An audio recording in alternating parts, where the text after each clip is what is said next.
Hi boys, we've reached on exercise 3C. Till now we've done compound interest using formula in case the compounding was happening annually.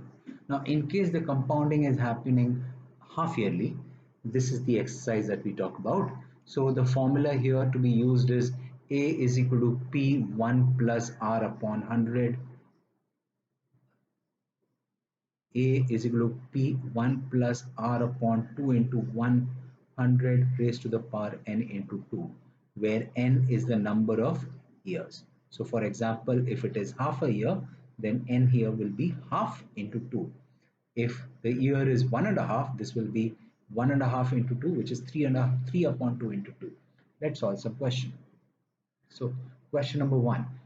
If the interest is compounded half yearly, calculate the amount when principal is 7,400. So what is given is principal is equal to 7,400. Rate of interest is 5% per annum. So R is equal to 5% CI compounded half yearly. And duration is 1 year. So n is equal to 1 year. So let's use this formula and see how it'll work. Amount is equal to P, which is 7,400. 1 plus R. R in this case is 5. So 5 upon 2 into 100 raised to the power time, which is 1 multiplied with 2. So 5 into 1, 5 into 20.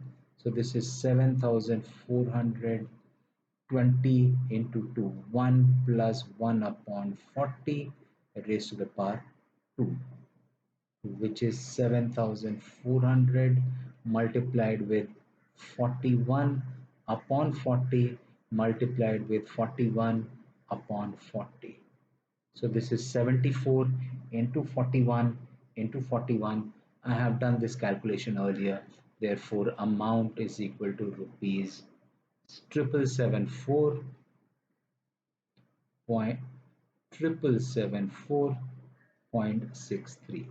Alright, rewrite it 7774.63. Easy? Yeah, it is. Let's solve question number 2.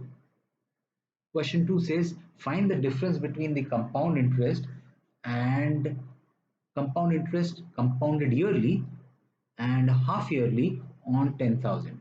Oh, so this part is compounded yearly. So let's do the calculation for compounded yearly. P is given equal to rupees 10,000. R is equal to 10% and N is equal to 18 month. Since we calculate time in year, this will be equal to 1.5 year. Now, this is the formula that we use. And how does this formula work when the time is, till now we've done n as whole number. How does it work if we have 1.5 year? Let's look at this. Look at this carefully.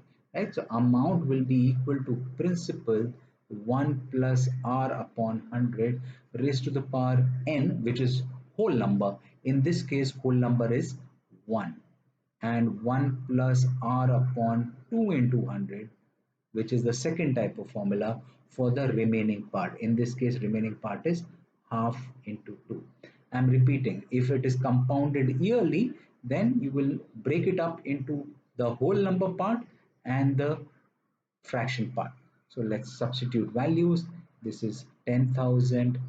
1 plus r is 10 upon 100, which is equal to 1 upon 10 to the power 1, and this is 1 plus r upon 200.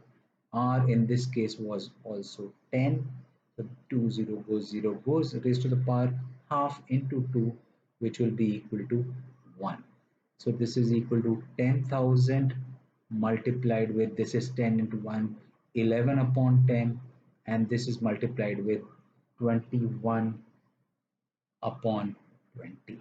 0 0 0 and 0. So this is 21 into 1100, the answer for which is rupees 11,550. So they wanted us to calculate the difference between compound interest. So I can calculate the compound interest will be 11,550 minus 10,000, which will be equal to 1,550. Now let's take the second part where compounding is happening, compounded half yearly. Let's look at this example. Correct? P is given equal to rupees 10,000, R is still 10% per annum, and N is 18 months, which is 3 by 2 year or 1.5 year, whichever way you want to write it. Now, in this case, amount will be equal to P, which is 10. Let's write it in the formula form first.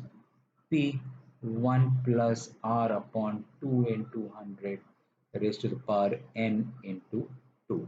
So this will be 10,000 1 plus 10 upon 2 into 100. N is 3 by 2 multiplied with 2. 2 and 2 gets cancelled, 0 and 0. So this is 10,000 multiplied with 21 upon 20 cube, which is 21 upon 20 into 21 upon 20 into 21 upon 20. These three zeros get cancelled. This is 2, 1, 2, to 5. I have already done this calculation. This calculation is rupees 11,576.25. So this compound interest will be in this case 11,576 minus 10,000, which will be equal to 1,576.25. So CI minus CI half yearly minus CI yearly will be equal to 1576.25 minus 1550, which is equal to rupees 26.25. So if you compound it half yearly, your money, you get more money. That's basically it. Thank you.